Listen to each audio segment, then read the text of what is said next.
The National Agency for Prohibition of Trafficking in Persons and Other Related Matters, NAPTIP, says 61% of human trafficking occurs within or across states in Nigeria.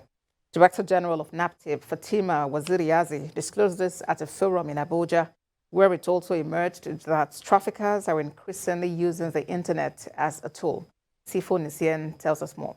Sexual exploitation is the most commonly identified form of human trafficking, followed by forced labor. According to the UNODC, traffickers have integrated the use of internet into their business model. The UNODC 2020 Global Report on Trafficking in Persons reported that the use of the internet has been integrated into the business model of traffickers. The expanded global usage of technology fostered by the COVID-19 crisis has further increased the risks, with traffickers using the internet to identify, to recruit, and to control their victims, to advertise services, and to launder the proceeds of their crimes. This means that traffickers can pose as agencies online offering scholarships, jobs, or migration opportunities to get their victims. In Nigeria, trafficking occurs more within the country than across borders, but the technique is just the same. That's why the National Agency for the Prohibition of Trafficking and its partners have brought together experts to discuss the problem and develop strategies to combat it.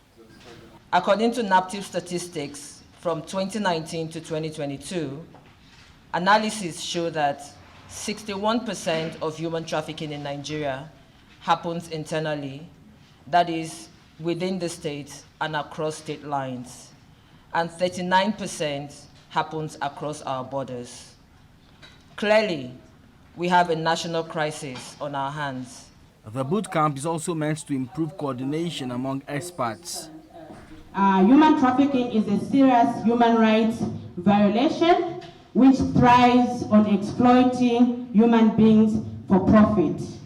And for us to be able to curb it, it requires multi-pronged strategies.